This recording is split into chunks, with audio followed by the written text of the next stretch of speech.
How is the WVC? He's crying right now. He was asleep. He wants to take part of the podcast is what it is. He wants a part. He's like, I want to bring my metal vocals to this event. He's learning to wail like Alfred. That was like the beginning of Freewheel Burning. Yep. Freewheel Burning. You want to hear the most annoying sound in the world?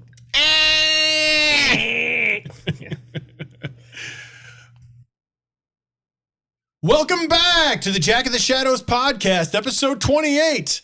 I'm Eric VC, and as always, I'm joined by my favorite Mad Hatter and March Hare, the VC boys. Say hello, Adam. Hello. Say hello, Dave. Hello, says the March Hare. I want to be the March Hare, not the Mad Hatter, because he always spills stuff, and I don't want to spill stuff on myself. I don't love tea.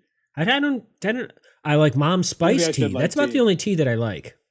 Which is not really tea. It's more like sugar. Well, it's sugar and spice and everything nice, which is obviously why I'm drinking it. This episode covers chapters 7 through 12 of The Dragon Reborn, and as our usual want, we will start off with a view from Dragonmount. We'll then join the old man and ask what shook your willow before taking our melatonin and looking into dreams. Like soup back in the deli. We'll put on our 3D glasses for Selene Steeler before busting out our best disco ball for the Family Stone, where we talk about our other main characters in the Stone of Tyr.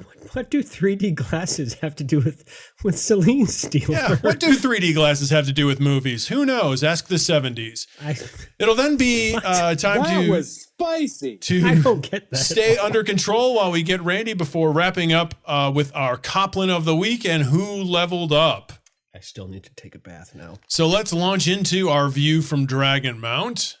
In episode 27, we covered the first 6 chapters of The Shadow Rising. We saw Min arrive at the White Tower to some horrific visions of the institution's future and the frightening knowledge that the Amerlin expected her to stay there in disguise as a beautiful woman for a while.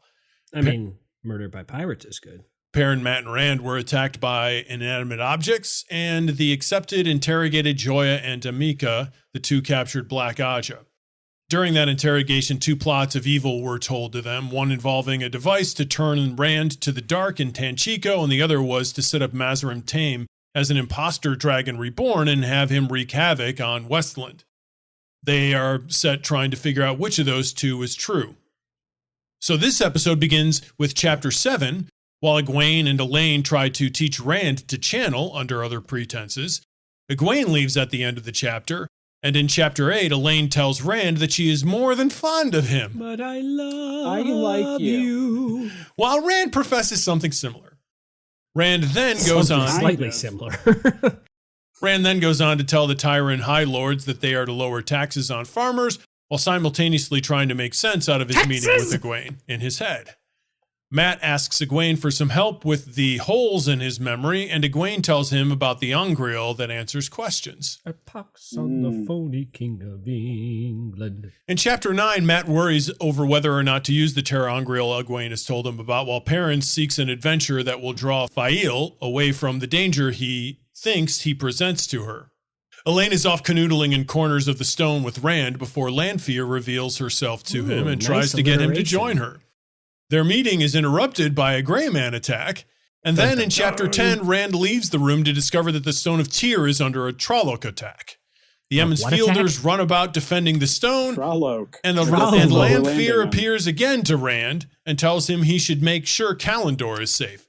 Rand returns to the sword and then engages in an amazing display of his power that defeats the remaining Trolloc hordes. I mean, I'm not going to kid you. She may be bad, but she's good when she's bad. That's my line for Lanfear. Chapter 11 opens with Egwene nervous for her first voyage into Tel'aran'rhiod on her own. She does enter the world of dreams in search of what the Black Aja might be searching for there, while looking at the many relics stored in the Panarchist Palace as a weird episode with that statuette that seems to be a Terra Ungrill. She also encounters the Aiel Dreamwalker Amis, who tells her to join the Dreamwalker at Cold Rock's Hold in the Waste. Chapter 12. Come on down to Cold Rock's Hold. That's right. Yeah. We got plenty of beers for you. Take a drink at Cold Rock's Hold. We got 12 microbrews on tap and a wide selection of brandy. A wide selection of brandy. Just brandy. Random brandies we found on the street. Yeah. I think you're making And this place a little snifters. too fancy. Cold Rocks, it doesn't sound like that to me. No, It Cold sounds like Rock's they're hold just- is beer and sausage. Chapter 12 rounds out this episode. In Sausage. the waist? That sounds awful. It does, yes. Hey, it hasn't been kept for very Yeah. long. They just slaughtered the thing outside. It's more, Wrapped it up in a little good to go, and It's you're more off. like beer and I salads. don't know if I want to eat anything hot in the waist. Beer and a nice spring you salad. can have a cold sausage. Have a wine spritzer and a No, salad. How about something No that? one's ever had. Here, give me a cold sausage. Would Cold- you like it? that's- heated It's up? called Can summer you stick it in sausage. the fridge for 30 minutes, maybe. When was the last time you ate a warm summer sausage? Hopefully never. Chapter 12 rounds out this episode where Egwene decides to pursue dream training with the Aiel. Salami. There's another cold sausage meat. While I'm Ra- on a roll here. You While are, Ray- I never think wow. of salami as being a sausage. Moiraine And reveals yet it the is. captured Black Aja have been assassinated. Avienda is told she must return to the waste. And Nynaeve and Elaine are headed to Tanchico with the Athan Mir. And that is the story for this week and There's a- concludes our view from a Dragon There's Mount. a lot going on there. You halloo. Well done. Yes, you halloo. I jaunted through masterfully with my cap Natalie tilted to the right. He's tiptoeing. To the tulips. All right. So, what Oh, I would shook... like to take something back. I do like tea. You just realized that? What? I suddenly Like, wait, realized I do- enjoy an I Earl do Grey like on a tea, fine but I spring don't, like, morning. know a Oh, lot have about me an tea. I Earl just wanted Grey to on a let that be fine known. morning. Thank you very much. It's just, oh, wait, I just realized I do like tea. Let's recap. Yeah. Adam indeed does like tea. All You right. met my uncle Tobackinson. Your Uncle Bilbo Baggins. Morth Tobackinson. Lawrence Jameson. James Chesterton. Lawrence Jameson. Dave, you dirty, rotten scoundrel, what shook your willow this week? What shook my willow this week? Well, I'll tell you. He's going to tell. He's going to tell. There was a scene. There was a scene. There with a theme. Suffering fucking head. There was a scene where There was a Egwene scene. is thinking, where she's interacting with Rand, and she bears witness to just how powerful Rand is. And we know the girls are. She doesn't really bear witness. She bears the brunt of it. Well, there's that. There's a lot of butt pinching and slapping going on in that scene. What is happening in that room? Things are getting a little frisky. They're getting a little fresh. Yeah. Do you think they did that? They've done that before? Is this like a common trope in their life? I really don't Does think that so. seem Well, to I suggest wouldn't that to know. you? Well, I'm sure I wouldn't know. I don't know. I asked the question. No, I would I'm going say with no. no. I think they were a little prim and proper up to this Having- point. So right. the gluteus maximus slappage, pinkage and pokage was a little new for them. And so Pinkage? I was trying for something, it didn't work. Just go with me here. Just go with it. It shows. Yes, oh, yeah. and No, that's Mr. Pink. Dot. My elementary tutor. Right, yeah. the Pinkertons are pokaging. There you go. I was going for alliteration that failed. Give me some slack here. Because Rand is doing so many things at the same time with the power. He's got all these different flows going on. He's burning And- down the room. Right, yeah. He's Our the mattress house. is exploding. And she's just basically in awe Very of burnt house. Burning down the house. yes, the Keebler elves have burned down blah, the trees. blah, blah, blah, blah, blah. He's doing all this stuff. Adam is and trying to drink tea. She bears witness to the fact that he's got all this power, and she's utterly in awe because she knows she's pretty powerful. She's supposed to be one of the most powerful Aes Sedai ever. Nynaeve's even more powerful than her, but even Nynaeve isn't remotely as strong as Rand is, and she thinks maybe she might be close to that, but he's just doing all this. And we have to realize, once again, Rand can probably be as powerful as maybe he's going to be.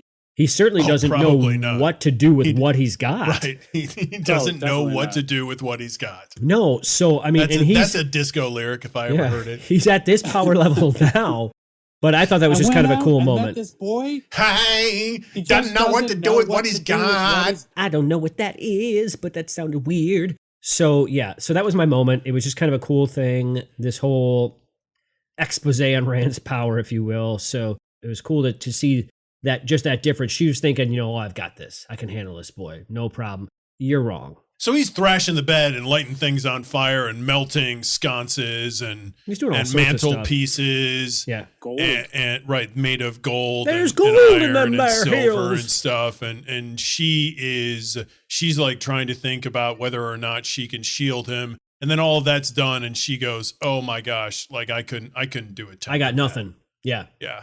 Maybe I can't control this boy Mm-hmm. who used to be my betrothed or something along those lines. And now I'm passing off into some sort of secret pact with my best friend who I've become blood sisters with. Yeah, this is a good Willow, Dave, because there's also something else. You alluded to it in the fact that Egwene thought to herself that Rand is obviously more powerful than her, but then maybe just a little bit more powerful than Nynaeve. She still thinks that Nynaeve is like almost as powerful as him. Right. Yeah. I think Which is crazy to me. Hopefully that's a notion that's going to be disabused sometimes in the near future. I mean, who knows? Up to this point, Rand has definitely shown more power than she has. Yeah, I mean, she's done some crazy things. I mean, like She has, her ability but with Rand metal is and earth, the power with earth, which women aren't supposed to have a huge affinity in. But yeah, Rand's just like, I'm going to do this without even really knowing what I'm doing. And it's going to be way more powerful than anything you can do. I don't even think that he just does whatever. Yeah, he's it just doing, happens. Yeah, he's just doing things. Anything you can do, I can do better times 10,000 without trying. Yeah, he thinks of it. And I then just it happen to happens. accidentally do anything you can do. I can mistakenly do better. That's where I was going with that, yes. I can do it by accident. You can't do it at all. No, you can't. I don't know how I am. No, you can't. Yeah, that is the little tap dance those two are doing. He's not even thinking about himself in comparison to her, though. He could care less about that. Good, Willow. Mine this week is Selene is talking to Rand about what would Selene be talking to Rand about? If you had 3 guesses, what would you think? The first guess would be the glory, Rand. The glory? The glory, Rand. The glory. There's power and glory everywhere. Yes, there's power in the blood. Right, yes. So she's talking to Rand about the glory and trying to lure him to the dark side. And all of a sudden, Rand bursts out, "But you always wanted too much power." Yeah. Great moment. Yeah. Great moment. And then he's like, "What?" And she's like, Look at that. oh, Where did- crud Where nuggets. did? Well, she shuts down. She doesn't really have a response. Right? She has an Kinda oh crud like nuggets. it. I don't There's have a Luz response to that. Theron. And Rand is like, what is going on? I don't know why I said that or how I said that or where that came from. So yeah, what the heck? That was an odd moment. That's crazy. Rand I has like a crazy moment. You like it. Well- You like Rand going crazy at him. Well, no, I mean I don't, because he could be losing his mind, and then Right. the Oh. world would end. Oh, So okay. That's not good. So it's not good. But But it's interesting. I do like seeing him kind of like standing up to her. if and that's knowing him, something. whatever that If it's voice him. in his head We is, have no idea who Hello, that is. me maybe voice it's in me another- head. Yeah, it is kind of like another being living in there, so it potentially could be really bad. No. That might Yeah. might not end well. Yeah. we shall serve no wine before it's time. Hopefully Rand doesn't fall off his rocker before it's time. Wow. Yeah, that's That true. was- He could just be losing it. Rich and I just like the fact Thank that you. it seemed like, huh? Huh? Eh? a flying what? Eh? Eh? You bit your dog. She bit her dog, eh?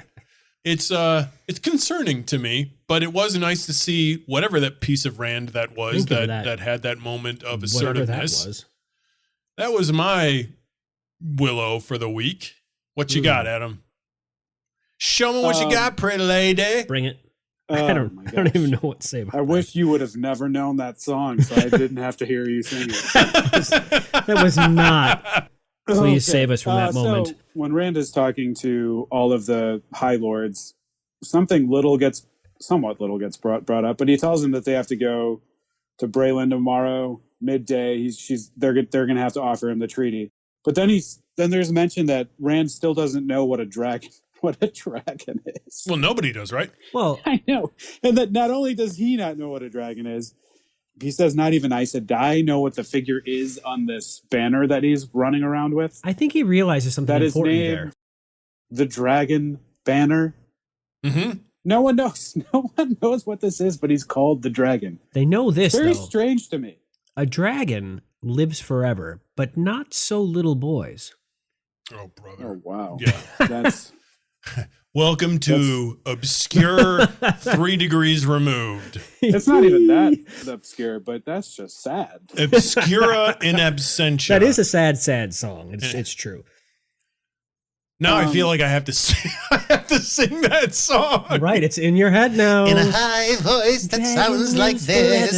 The magic dragon lived by the sea. That got really creepy really fast. Oh, that's appropriate. Yeah. So everyone sees this image. Mm-hmm. Well, Ruark pointed out that they've got this on their arms. You know, it's tattooed on their Clan arm. chiefs. Yeah, the Aiel clan clan chiefs. chiefs. Was it Ruark or Gaul? Ruark. Yep. Ruark, yeah. So that's on their arms, but they don't know what it is. Yeah. Apparently nobody does. But they know what the word dragon. It's Right. funny to me. It's just very Not funny, very haha. But the only reason anybody knows the word dragon is because they know that the guy called the dragon They know destroyed this the guy was world, and called another dragon. right, and And another they one know is they're going the to people return. of the That's dragon. it. That's it. They and are they're the people of the dragon, Right. and they just have this lizard thing on their Right. arms. nobody is familiar with what a dragon is as we think of it whatsoever. Did one ever So, which is actually that exist? right? So that understandable. raises the question: like, did they exist at some time and they become extinct now? Did the people with the power kill all the dragons? And if so, why? Is it like a C.S. Lewis thing where they haven't seen, you know, a dragon in forever, like in Prince Caspian, and then you turn into one in a cave? If the Aes Sedai killed all the dragons, I'm anti-Aes Sedai. No, they've got them agree. tamed, and they're somewhere in the bottom of the tower in a little storeroom. Yes, I'm looking yeah, forward no. to that reveal then. Right. Yeah, some girl is just gathering the dragon eggs, and then they come and she raises them, and then they just don't do absolutely anything. That's like a Dragonlance moment, but I love me some Dragonlance. So now that we know what shook our willows, let's talk Since we don't about say that phrase. in dreams, in dreams. Candy-coated snowman. A candy-coated doll face. We're just going to change whatever the candy-coated thing is Whoa. every week. So we got a little bit of dreaming this week toward the end of these chapters. We did. We did. Egwene finally enters the dream world on her own without the Terangriel, the dream Terangriel. Pretty darn cool. How did she discover she could just randomly do that without the Terangriel? I mean, what possessed her to think, you know what? I can do this without this. They were talking about her being a dreamer beforehand, and there was suggestion, I think, with Varen that it was possible to do it without it. And she was originally given the dring as a way, the dring. Yeah, the dreaming ring. The You know, dreaming that's ring. what they call those Hey, things, that's right? a new Drings. patent It's like trademark Dave stamped. Matthews Band, the Dreaming Tree. Right. Under the dreaming tree. It's a dream hanging over perfect in a- Yeah. I don't have a ukulele to That was back a me up, weird unfortunately, so it doesn't sound as authentic as it could have. Under the table and dreaming ring. Right. But Ukulele. I don't think they ever stringed played a instruments. ukulele All right, in fine. Japan. Stringed Ukulele. instruments. You know, Dave Matthews had a ukulele player in that group of 13 Somewhere there's only people like he 4 had. or 5 It could have people. happened. I It think could one have of them is no happened. longer alive. That's a sad moment. You think Dave Matthews is no longer No, alive? I think the guy in the band that did all the instruments is no longer alive. Well, they had more than one. No, there was the one Yeah, African it wasn't American guy. one dude. There was On tour, every they one had of multiple them was. people. Oh, well, I just mean the guy Yeah. that was always on the records. The one guy that played every single instrument. He that they totally did. He was very talented. was, and he had many hands. He did it at one time. He was an Yes. octopus. Well, you know, someone's got to be. So They called him One Go Bill. Go on, One Go Bill. he was dreaming, Drinking? dringing. He was drinking and dreaming under the table while singing. So Egwene was originally given that ring as a way to kind of help her early on. It was like training wheels. Well, did we even know that? Now though? we I take mean, I the don't- training wheels off. Varen suggested as Oh, much okay. that I don't remember that she at all, could but use that it's to kind of entirely get started. possible. So there she is. She's in Tanchico. She's looked at all those books and memorized the Panarch's palace. Panarch. Then she's staring at an elephant skeleton and trying to figure out what the heck that is because she's never seen an elephant before. There could be a woolly mammoth. Well, I mean, there was a saber-toothed tiger as well. There was. Right. That's true. Yes. So I'm And going then- with woolly mammoth. Okay. Why? I think it's You do funny. that. There's also a giraffe. There is. Yeah. So I think it's these fantasy writers are trying to think of the most crazy animals we have in the world. Well, And that's what they always think of. That would be Yeah. a push me, pull Elephant? you. we don't have those. I don't know if A you realize giraffe. it, but they don't That's not exist. real? Oh, Mhm. that just ruined my childhood. What isn't real? A push me, pull you. See, yes, that's a good indication of how that joke is going to go over. Hey, What is that? you've seen Dr. Doolittle? Yeah, nope. Oh my gosh. Rex Tillerson? No. She is looking at all these weird things in that hall, in that museum. Yeah. She sees a Oddly bunch enough, of no push me, a pull bunch you. of strange stuff. You're right, and yeah, giraffes are weird. I would put a They're giraffe in super there weird. too. I think giraffes are. No, I just think it's interesting that elephants always show up. I feel like not always. There's interesting animals, if you will, but those people have never seen them, so they're like, what the heck nobody are has. these things? They're like dragons. Yeah, No, but not Yeah. so for little no boys. one knows where they came from. Yeah, exactly. Yeah. They are. They're like dragons. Yeah.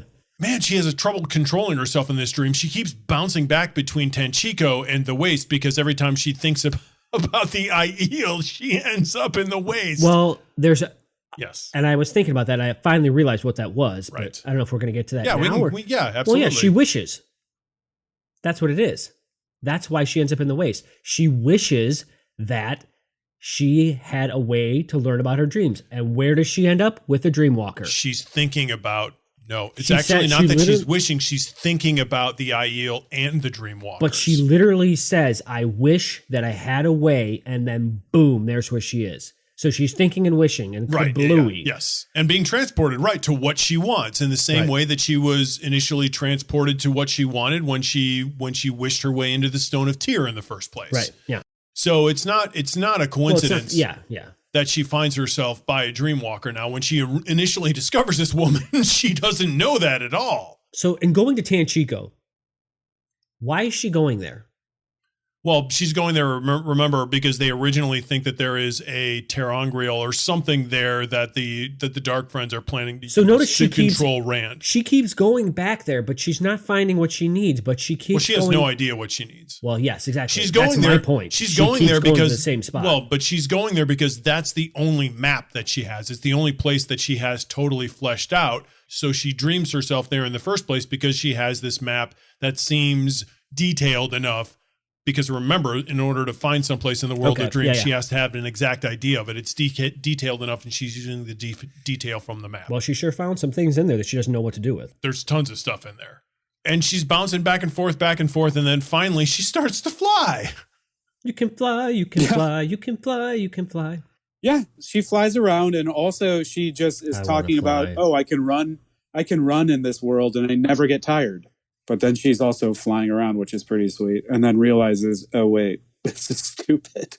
Right, I could easily be spotted Everyone up here. can see me. Yeah, I No could one, be no one will notice skylighted. a girl I flying don't through look the like air a in bird. skirts. Right, I'm the only thing in the air here. Even the pigeons are on the ground until I scare them. I do like how I do love how in this world of dreams that people just keep popping up though.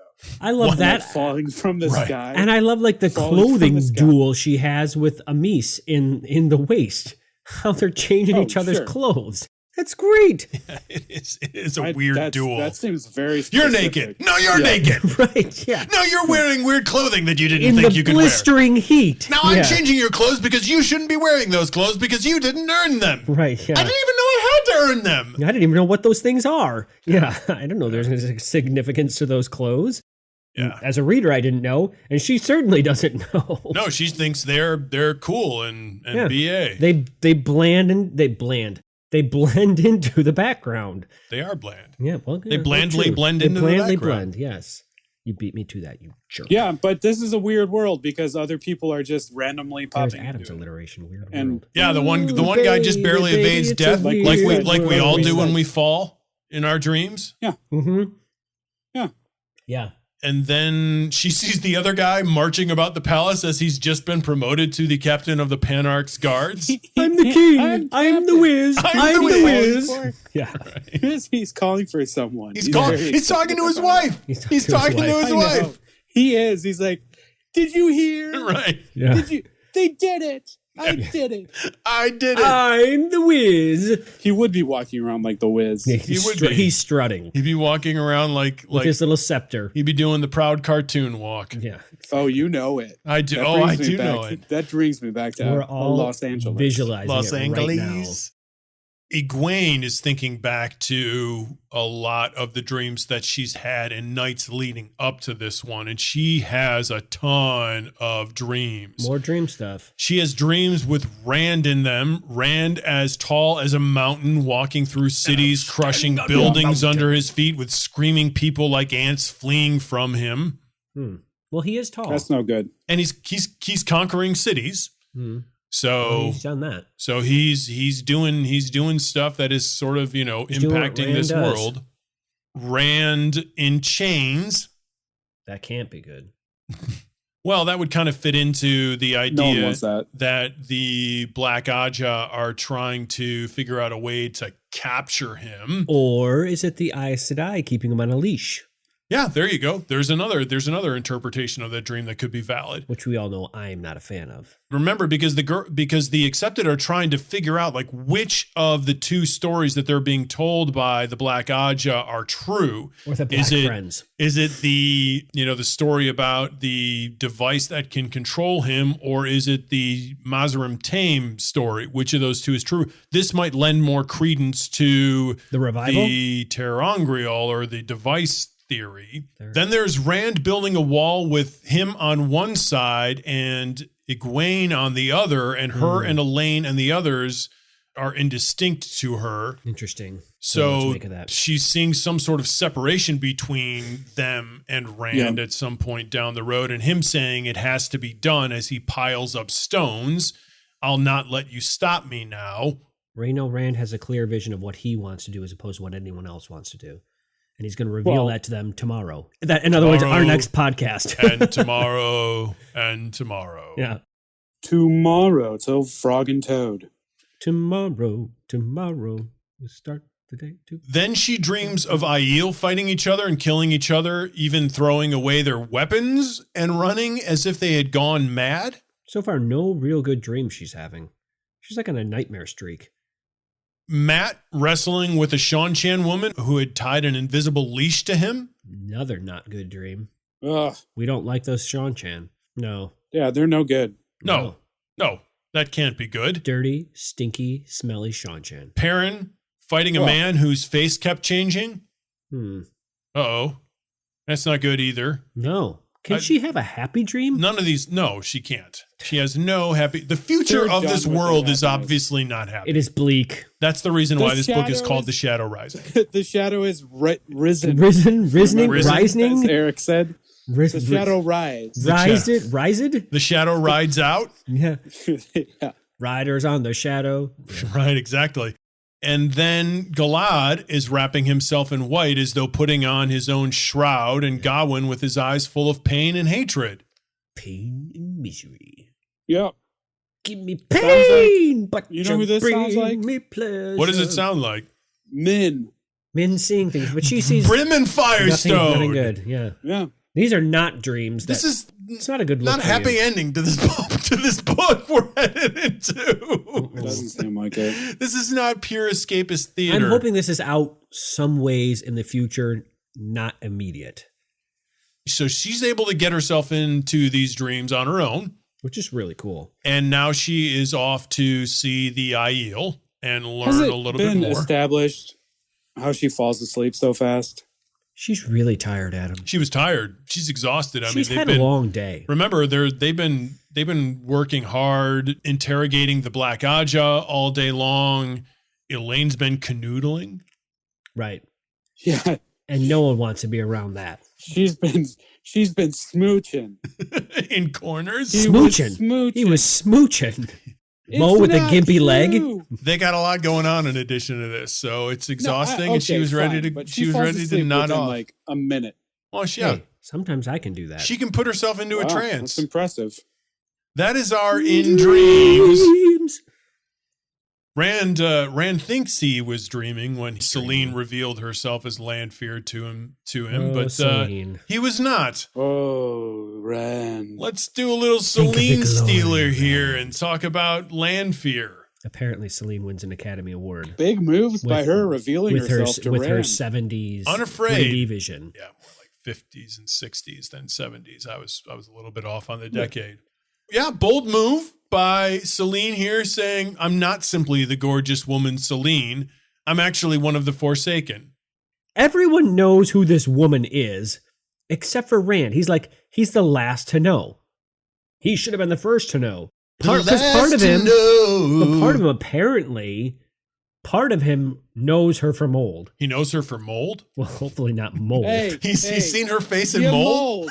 You mold. You jamoke. Yeah, he knows. Part of him knows her from way back when, which is, you were always crazy with power.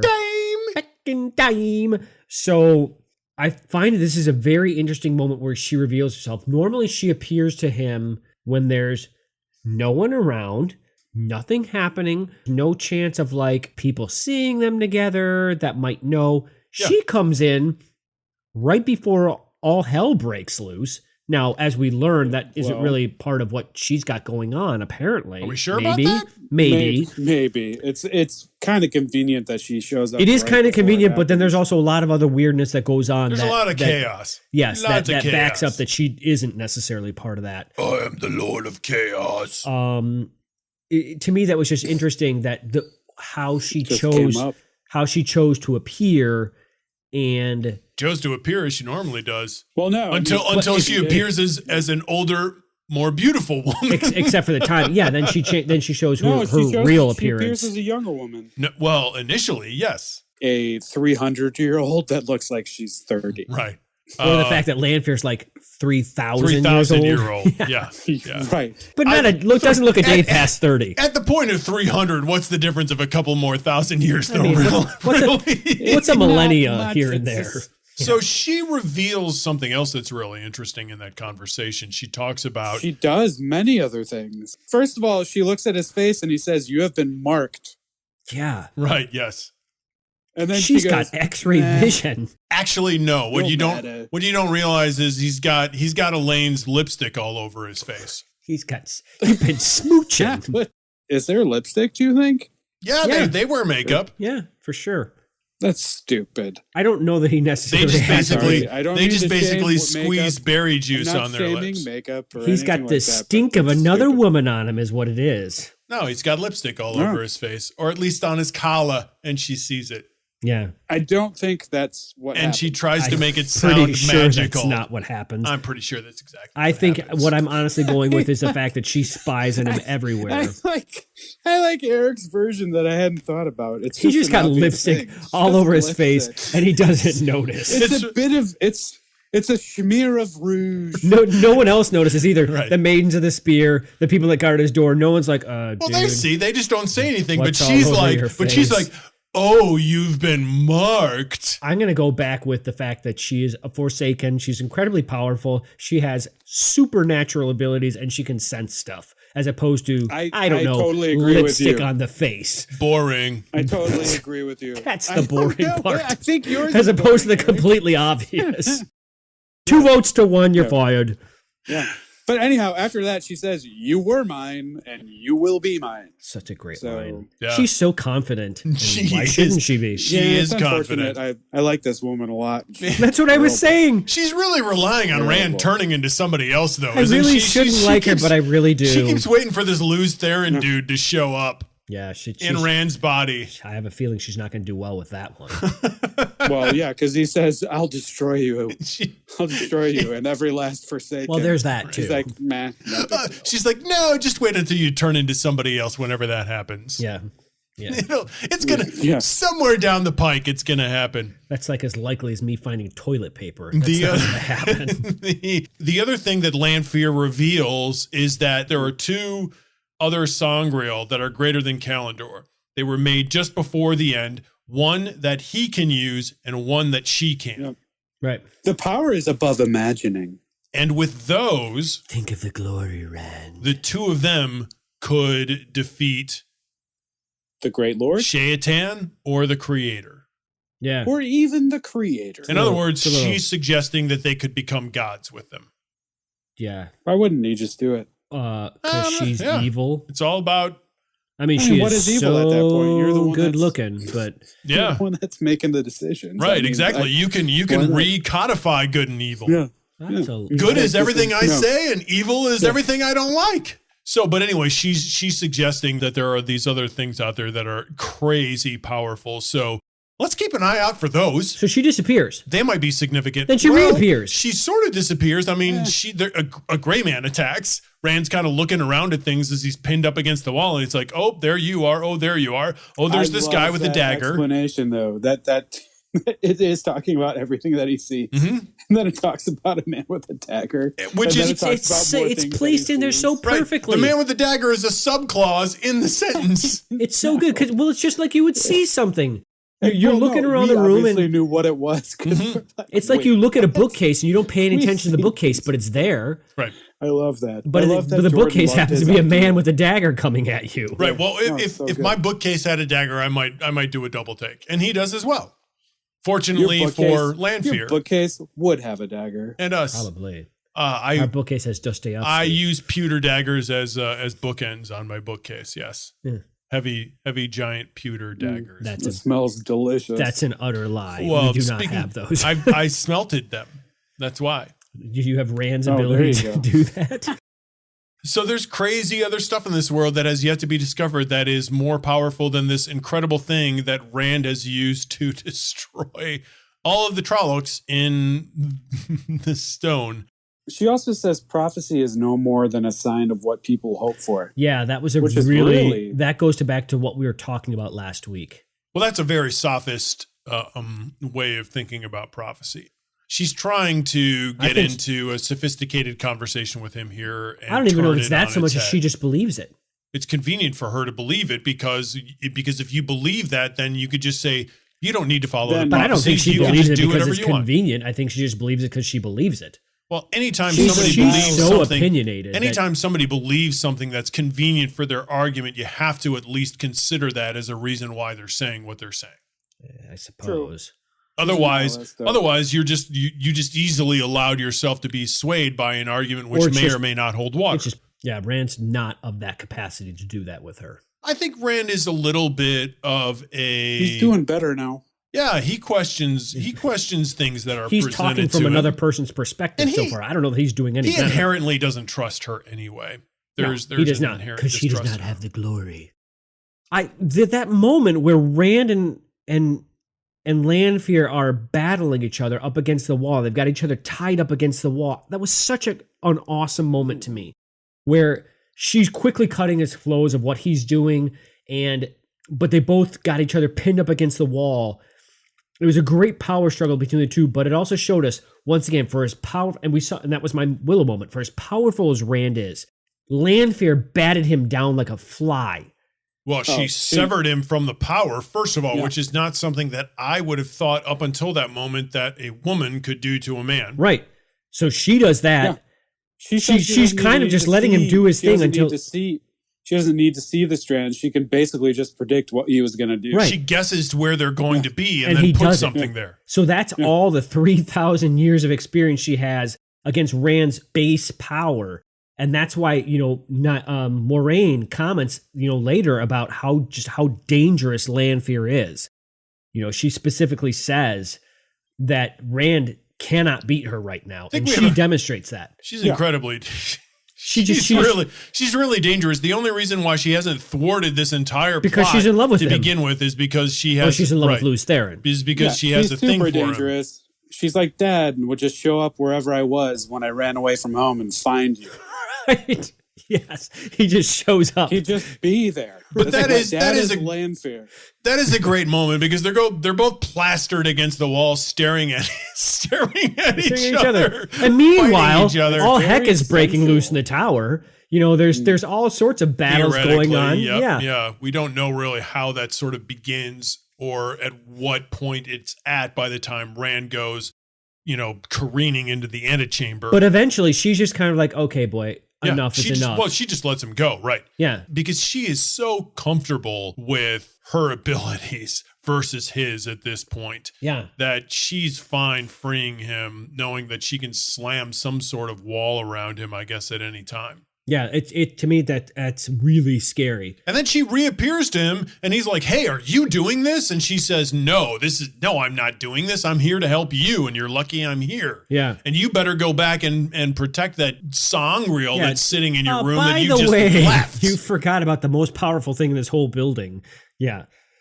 Yeah. That You think was it's an true interesting that thing. Someone else could have just grabbed it though. Right. Someone else could have. Because once he's Do you claimed think it from so? there, apparently another one of the Forsaken can just come and Right. take it. Isn't that ironic? Because again in this scene, Lanfear talks to Rand. It's like rain. Wow. Oh wow! Okay. Yeah. I completely lost my train of thought. It was like Rand. Wow. Oh, my. Thank you for that. Whatever that was. I just Like brought this Rand. podcast to a screeching halt. Lanfear berates Rand for using so his power happy. rot sword. For once, She says it you're was not weird. using an ounce of whatever power you have. But Bilal wanted to fight Rand in a sword fight, and he's one of the Forsaken. He's got all this power. Right, yeah, But he he's wants to fight him he's with a sword. "Ha-ha! Yeah, seriously. I am Zoro. Ho there. Have that at you. Go back and take your ho there. Yeah, so I just found that interesting that Bilal wanted to fight him with a sword, you know, because he's a better swordsman, and Lanfear is berating him, you know, and belittling him for using a power rot sword instead of Kalendor, Right. or all the power that he has. Right. Well, and he should know. He also knows he's afraid of Kalendor. He's afraid of what he can do with it. Apparently, for good reason, he tries to sure. raise the dead Fredo. with it. So Right. yeah, Yeah. He pulls a little Lazarus there and does not, but learns not, that but not with the happy ending. learns that Moiraine knows what she's talking about. Yeah. Yes. To the Scheduled family program. stone. So I got some family stones. you know what's really funny is all I can Eric. see is your Eric is nose not up. pleased. You just look like a dancing head of broccoli What? from How many side to dancing side. heads of broccoli have you seen in your life? I've seen plenty. This is They- like Veggie Tales. It's He's how not they- wrong. It's how they He's try not to. wrong. It's how they try to sell vegetables to children. Come eat We get that which is grown and living and talking to you. right. Oh, Yes, goodness exactly. gracious. Right. Who doesn't want to eat sentient beings? So This little red hen. so Perrin, we haven't seen right since Yeah, no. since the beginning of this book. Yeah. And now we Remember when the last book was all about Perrin? though? right exactly. I mean, yeah. Now Perrin is gone. Perrin, you got a book. You got a little bit better, and now now you're dead to us. Except for this brief moment when we experienced the fact that you're trying to get rid of your girlfriend. Who hasn't spent a good many hours trying to get rid of their girlfriend? Oh, hey, there's this adventure over here that you need to do. Like, go away, go over there. I know we just started dating, but hey, do that. Yeah, he kind of switched his personality in the fact that he's going to all these taverns and whatnot throughout town, which Well, doesn't seem like something he'd be wanting to do. He doesn't want to do it. He's And then anything he's for just going and Fael. doing We it. all know that. Well, anything to get rid of Fael. That's what he's doing. Right. This Yeah. is such a strange thing to me because he's clearly into her, Right. Yeah. and I But just he's don't being like, I he's don't- being I'm a just hero and a bit of I'm a just saying, martyr. I'm gonna check this off as we have before. I don't like their relationship so far. Well, we all know about that. Previously, we haven't liked the relationship because she's been annoying. At this point now, Well, so he's is Perrin. annoying. Yeah, he's Well, annoying. He's been annoying Yeah. Because now he's got this martyr complex where he's like, well, no, I'm James Dean. I'm too dangerous for you to be around, and so you need to get away from me. I'm terribly mysterious. Yes. I'm the friend of I the don't Dragon feel like Reborn, that. and you shouldn't spend I any don't feel time like around that. me. I just think he's like, I'm the apocalypse waiting to happen. no, he's freaking Eeyore. He's Eeyore with dark He's mascara. Eeyore. Mascara? No, he doesn't have that emo personality. No, he doesn't. No, that's Rand. Exactly. He doesn't have emo It's not personality. attractive He's on just- him whatsoever. All But he sees is straight in front of him. He's just, I gotta get you away from me. You gotta go away. I'm dangerous. Okay, Christopher I'm Robin. also not very interesting. Guess I'm what? I not can talk an to wolves, interesting but I'm guy. not gonna do it. There's But a you know big what? storm He saved cloud her. over me. He saved her and he did a good job last time. So yeah, he did. He saved her from From the flying axe. from a sleeping beauty many things. existence. But I still He hacked his way through the thorn bushes and defeated the flame breathing dragon. I'm just gonna say it. Still don't love Perrin. You have no reason to at this point. You're back Just to not gonna liking say- Perrin after an entire book tried to redeem him for you. You were like, They did. The book was trying to redeem him until they introduced Fail. And then all of a sudden he became mopey. next. You're next. You're so next. Perrin's friend Matt apparently now is really being bothered by the holes in his memory. Apparently. Well, no, amatedly. Yeah. Amadoredly. He's got Matt's a not little cape. so adorable, though. So Toro. Yes. So yeah, he's bothered by the holes in his memory. He wants to go and he wants to talk to Egwene about it. But what is revealed about Matt here is that Matt is the biggest bigot of them all. And this is The unfortunate. biggest bigot? This is unfortunate Nice. because I like Nicely Matt. done. Egwene actually realizes that Matt is never going to like Aes Sedai, no matter how much of the world. He's an Edmonds fielder. Well, hold on. Sure, so are they. Does Rand like Aes Sedai? Nope. Does it No, go in? I'm willing to Yep. hear. I want to hear your. There's side of only this. one Aes Sedai. There's only one Edmonds fielder who likes Aes Sedai, and that's Egwene. Nynaeve doesn't even, and she wants to Nynaeve become likes one. herself.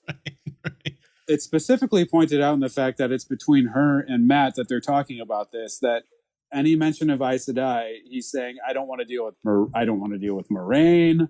I don't want to deal with Nynaeve." And even the fact that Egwene is an Aes Sedai, he's like, "I can't actually talk to you because that's what you are." And then Egwene realizes that no matter how much he's traveled, which is throughout a lot of the world now, this is never going to change for him. He's always going to think of them in a certain way. So Matt is just becoming the most Emmons fielder of the Emmons fielders. At this point, yes. Parents a mopey Edmonds fielder. So was But anybody he's else? also been avoiding his friends. The one thing we know is that Perrin has recognized that he needs to stick around despite his own desires. He has to stick around Rand. Matt, on the other hand, has recognized that he can't leave, but he sure wants to.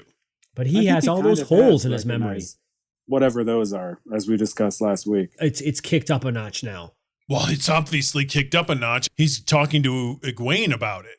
Right. Which, I mean, if we know anything about these Emmons fielders, they're not talking to He anybody doesn't about like talking, anything. right. He does not like, they don't like talking in general. So it must really But bother it's him. barely even talking to her about And it, though. Perrin has also noticed it's bothered him. Perrin's seen him about in the taverns, even though they haven't talked to each other. Matt's That's talking in what they typical do. Matt fashion where he's laughing everything away like it's no big deal. But So- apparently it is because he's actually Yeah, he has talking. some awkward laughs at some He information. does. So he talks to Egwene about this. What is Egwene thinking by talking to him about the doorway, Terangriel? She's thinking that he's his friend. She's his friend. She We doesn't. don't know anything about it. You know No, what? It's except for the fact that Moiraine has said, because you don't know anything about it, you probably shouldn't mess around with it. it's the she loves her friend and she wants to help him and she's opened her mouth too far. Yeah. Which is not surprising considering Egwene. She often She- does things before she She's thinks. an emotional reactor. Yeah. Now, the other interesting thing that we learn, we get a definite sense here that Egwene sure seems to have a lot of tendencies of the brown Aja here. She is craving information and craving knowledge. She wants to learn. She doesn't want there to be anything that she doesn't understand. She has a lot of tendencies of every Aja. In these chapters specifically, she Red, mentions on yes. a couple of definitely not red. We get a couple of moments where she talks about the fact that she hates that she doesn't know something and how aware she is of what she doesn't know. Avienda seems to be becoming more important in these stories now. She's become all of a sudden a good friend with Egwene, and she reveals that polygamy exists within the Aiel. Yeah. Yeah. Hey, polygamy. that's- How do we know? Why are we familiar in this story with polygamy? Min? Anyone? Yeah. Well, Min's yeah. visions of Rand? Yeah. Maybe three Right. people. And it happens to be that he Well, looks like let's an Aiel. back that up for a second. Min views that there's going to be three people that are in love with Rand. We don't necessarily know that Rand's going to be hooked up with all three, just that there's going to be three women that love him. Yeah, we don't know who's in love with who. All we know is that there are going to be three women that are involved with Rand. Right. What the end of that is, we don't We know. don't know. If Right. any We're of- not yeah, getting all it Joe seems- Smith yeah. here yet. But at this point, we've been trying But to figure you're out right. like even how that's possible. Avienda- This is how it's possible. Avienda is becoming a bigger part of this story, which is great because I Yeah. find her very interesting. I like her personality of she's Yeah. she's She's so like- she's so She's the You cooler don't get version of this? Fail. Yeah. She's Exactly. a warrior who is a warrior. And pragmatic. Yeah. It's hysterical how she's trying to like dissemble when it comes down to that point of like the letter and she's supposed to be going back to the wise ones. And she's trying everything in her power, man, every yeah. excuse under the sun, to not go back. Right. But I'm a maiden of the spear. I don't have to do this. Right. Blah, blah, blah, blah. Well, the other interesting thing is like she has that been seems very, very, Very not- important that she doesn't want to go back. And it's very not Avienda from what we know about right. her. She has been a warrior up to this point and adhered to like what we think of as the typical warrior's creed. And then all of a sudden, Egwene observes, I think she's sulking. Right, she's sulking. She is pouting She's right getting now. all grumpy pants over there. Yeah, exactly.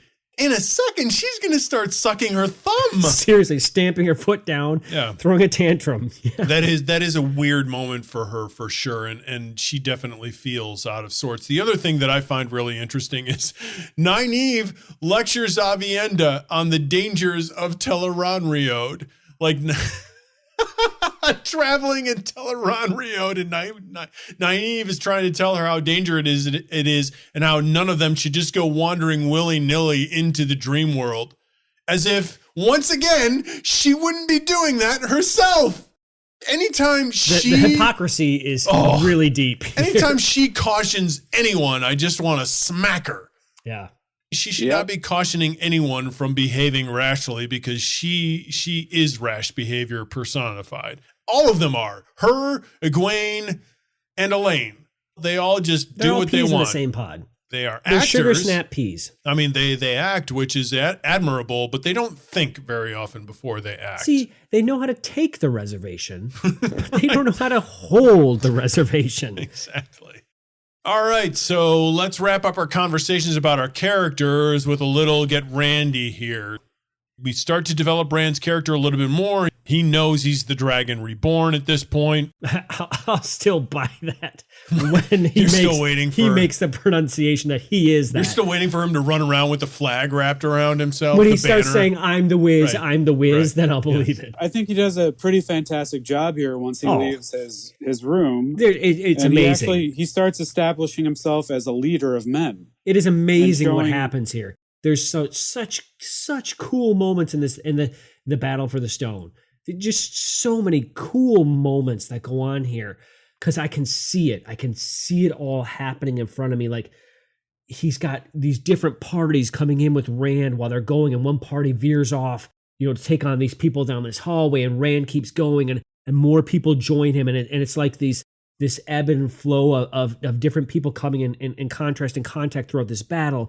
And you don't know what happens to these other people, but you're wondering, and he doesn't end up with the same people he started out with, but Rand just keeps going, and he's like a whirlwind of disaster to the enemy. Eventually, he summons Kalendor, and he uses all this crazy power, and Lan and Moraine are kind of worried about Rand because of the obscene power he's demonstrating.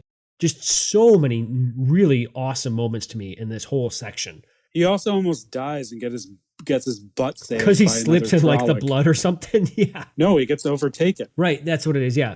Yeah, he fights too many and they all fall on And him. then he almost dies, And he has to be saved by Selene, and he gets saved. Yeah, a.k.a. Landfear, who I just AKA keep a referencing young as lady. Selene.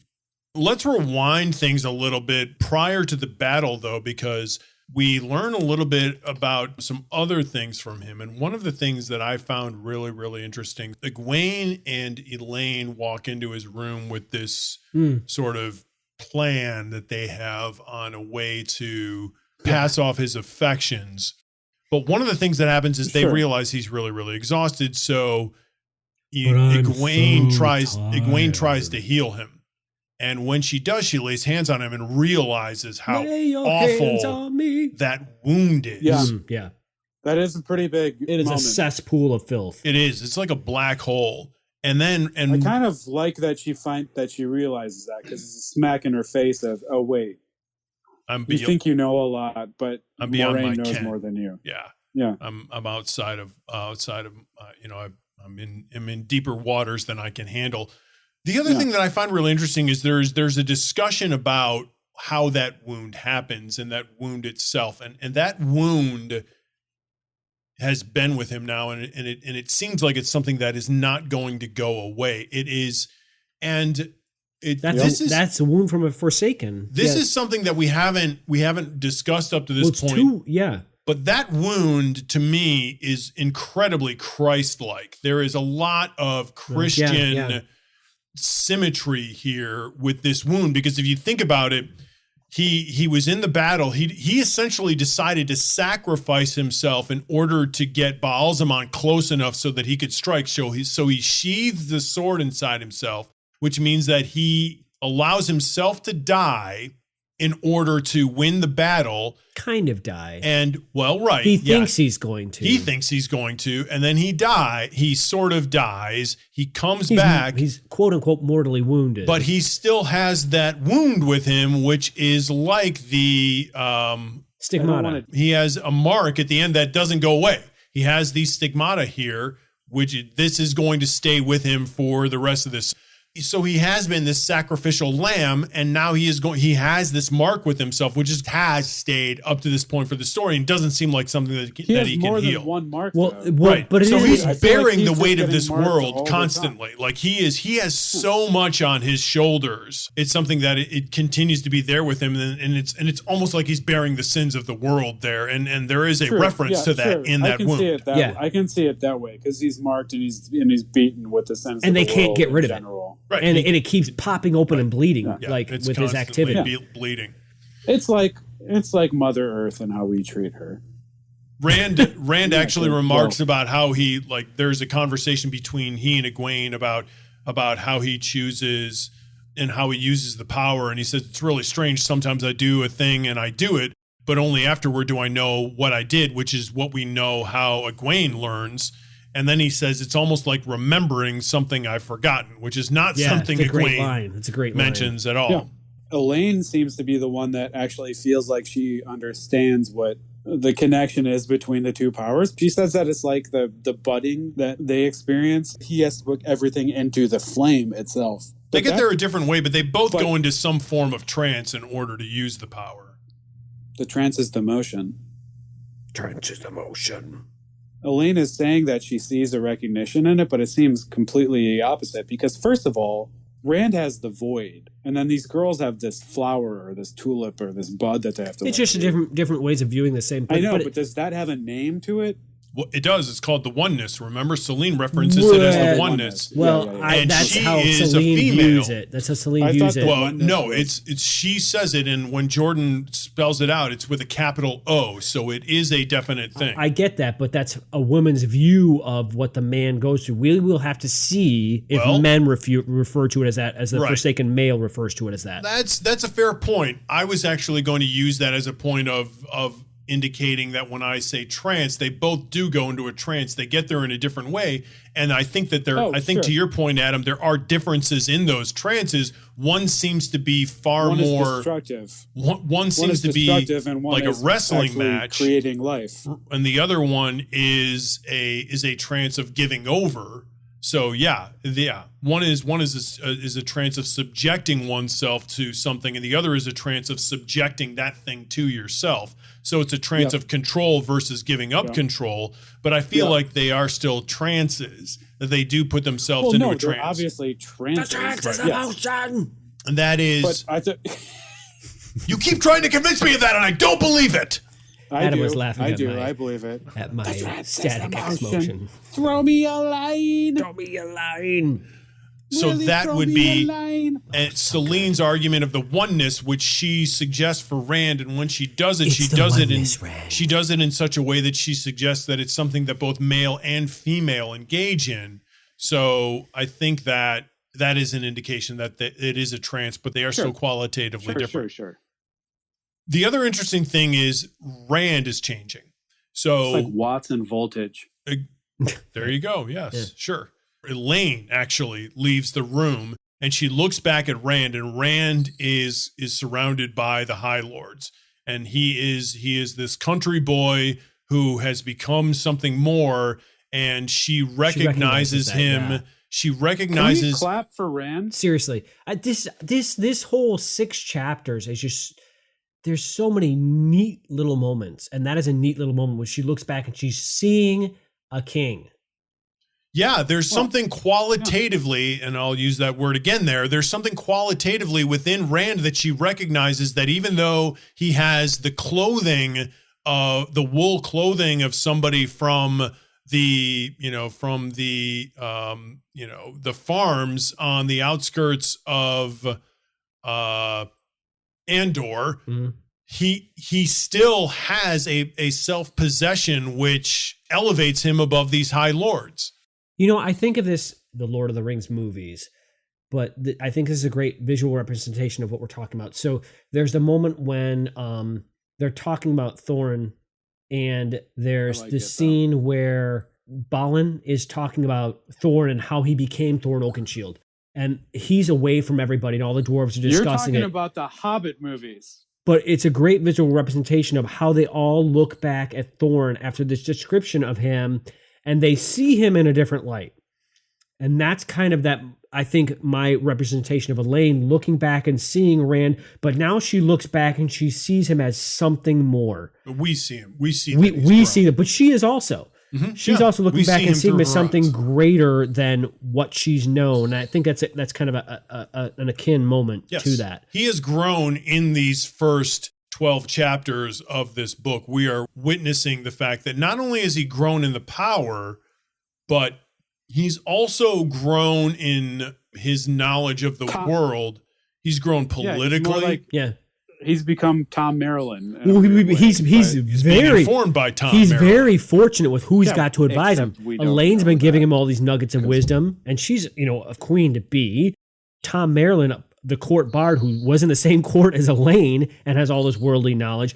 But Rand also, as we've seen for the first 3 books, but in his own character, he's demonstrated time and time again, he's a man of action. So he's got his own characteristics that are making him into who he is too. We need to give him some credit. He is a person chosen by destiny, so there are going to be certain benefits that are going to be afforded him, but he does have some amazing character traits that are lending toward his success as well here. Yeah. And I think it's only fair to recognize those. I'm glad you brought that up, because that was a very cool moment. The other thing that's interesting, we referenced the fact that he has this plan, that there's some kind of plan that he's going to reveal. So Rand is starting to emerge. Stay tuned, next podcast. Rand is starting to emerge as some sort of master strategist here. He has all of these books laid out.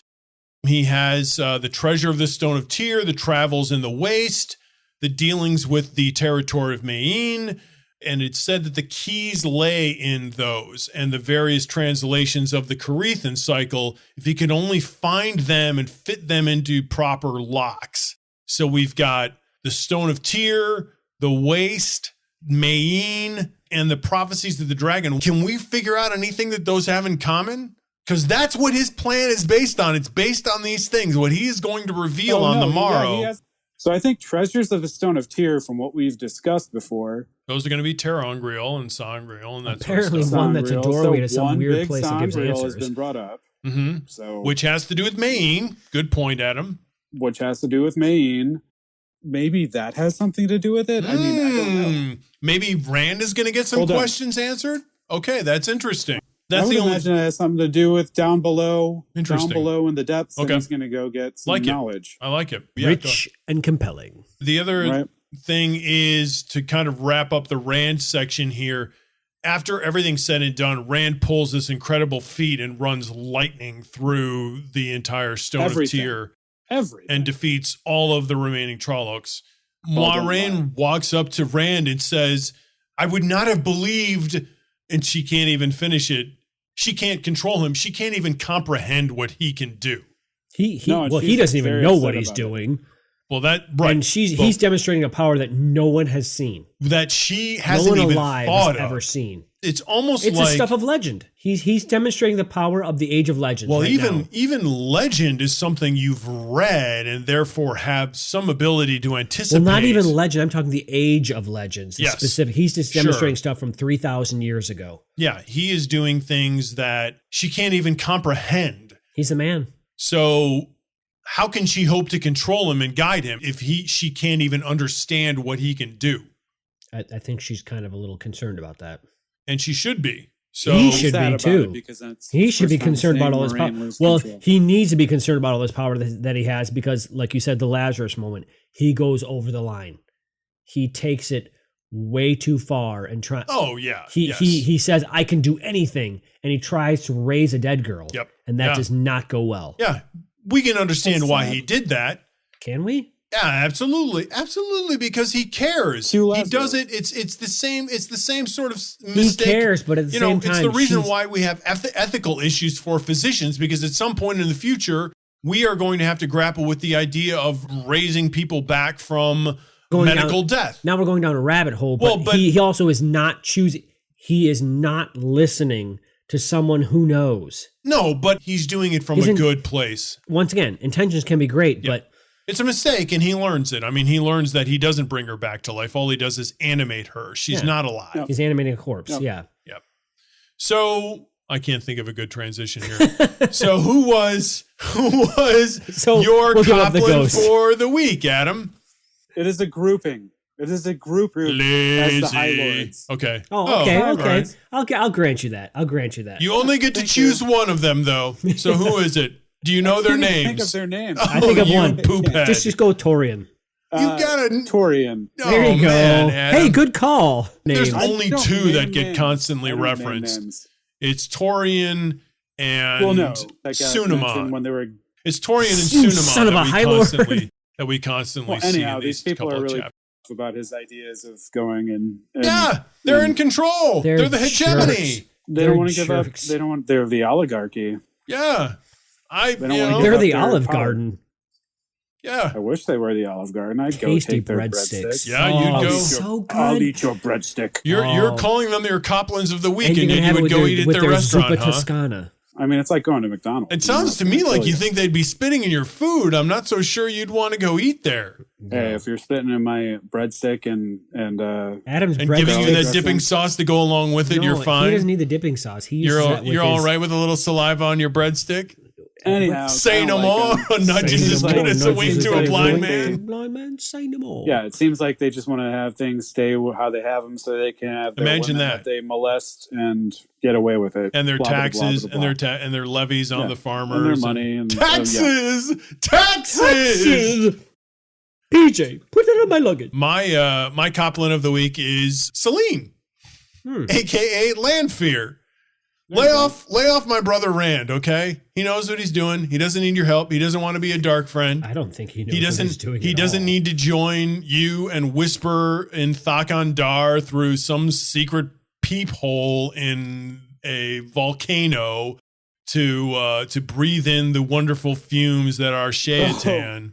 But He it does- feels so good. He when doesn't you need go any. visit him. He doesn't need any of that, Selene. I mean, if you're going to go to your death, you might as well have her with you. I don't I'm want to just go to my saying. death. I'm on Team Rand, and Rand is alive and kicking butt, and he does not need any of this extra Landfear garbage.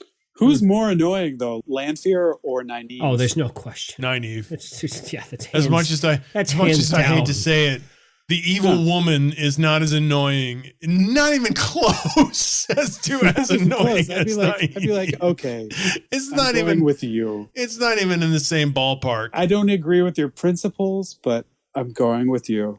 No bueno Landfear, but much more no bueno Nynaeve. Fortunately, we barely get any of her in these 6 chapters, so Yes. she is not my Coplin of the week.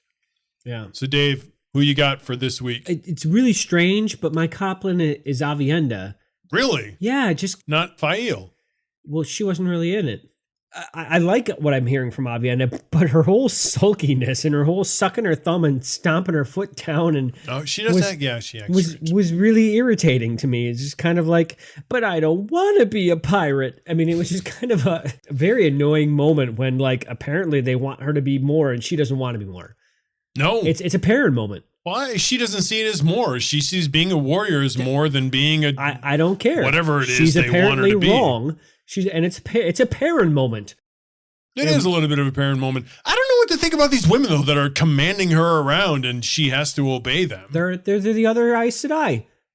They seem to be like Aes Sedai. Yeah.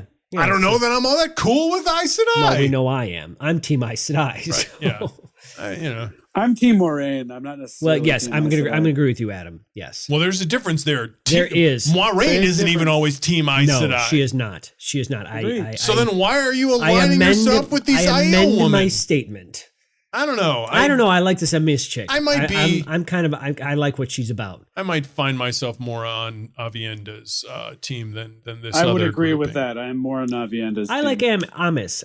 She seems fine. interesting to me. I want to learn I'm more about reserving her. judgment. She is interesting, We'll but see. she's brand She is spanking new. no nonsense. So,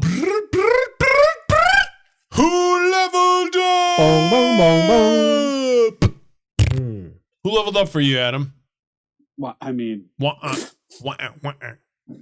Wah-uh. since I'm going first, I can just steal the glory and say Rand. No, that would be Selene trying to steal the glory. But Are you the stealing the glory, glory Rand. from Selene? The Lanfear? glory. No, Rand killed people in the stone that he didn't even see. He did everything. What? A What? flying what? He did everything. He did pretty well there. Not only that, He did? he read all these books He's a that learned scholar. we mentioned before, and he seems like he's actually coming across with a good He's coming into his own. political idea in terms of dealing with these High Lords and the Thanks fact to that Mr. Marilyn and He's a Miss jaunty Lord Fauntleroy. Truck. Who knows Con. what Mr. Marilyn is doing? Mr. Marilyn is Yeah. forging letters and passing them off and giving like them to notes Rand. in a high He's doing school that on his class. own? He's just doing that on his own. Is Rand even aware of it? No, Rand is. 'cause He's they- keeping Rand. Remember, he's putting notes in Rand's He pockets. gave a note in Rand's pocket, yeah. Some It of was an those notes important were to moment. that Torian dude. He's like, beware of the salted fish. Right. Yeah. Beware of the birds of pie. The fat man walks alone. Walk slowly. So yeah, Rand is doing all sorts of things. He's standing up for himself. He's also being sweet and talking to these girls and trying to be like, okay, well maybe you can figure out a way that you can see if I can channel or not. He seems to be tolerating the girls reluctantly. more. He reluctantly goes along with that. Whatever, he did it. He did. He did do it. And then He he is put a up with it, and then reluctant he stood hero. up to Like Matt Lanfear, in learned many out ways. who she He's was, a reluctant didn't do hero. very well about it, and then just took on some stuff, led Yeah. some men, and then I'm Dave destroyed all the Ancona, and I give enemies. that my stamp of approval. So my There you go. who leveled up this week was a dramatic departure from Adams. I chose Rand. I don't know if you noticed this week, but Rand did a lot of amazing things. Yeah. He Gwen did all destroyed right. Shush, you're how stealing many mine. hundreds of Trollocs? I mean, we don't know, right? Benny, He- Benny. And Murdrell. That is the thing. He kept going through them. He kept going through them and being like, I can't do enough. I can't do enough. And he's just slaying them. And then he's And like, Murdrell. Well, there was this spinning funnel of power over his head that he held onto and spun, and then he released like a gyroscope into the If you Stone look of on Tyr. some of the- I just imagine it like a gyroscope that he's spun on a table and then goes bouncing around and the steer and release the oh, like that old the Stone game of Tyr. Skittle? Releasing lightning on, whatever bad guys it bounces into. I mean, I like Skittles, so I can't go wrong with Skittles. Yeah, Rand leveled up big time this week. Who you got, Dave? I'm going with Egwene. Knew it. Yeah, she figures out how to get into the world of dreams, sans Angreal, Terangreal, or whatever. And then she does So you some say crazy sans- things. She battles with a Dreamwalker who knows all about this and Sort of- changes the clothes. She sort of battles.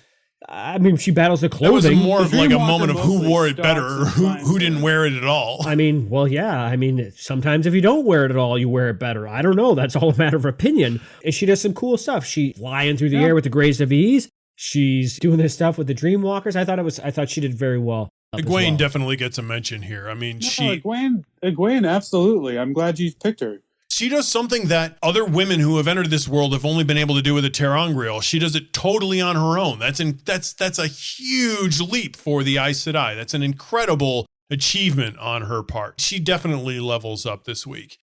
All right, so that wraps up this episode's podcast, episode 28. So until episode 29, may you rest in the Creator's hand. Oh, shadow yourself in that hand. Yeah. Bye.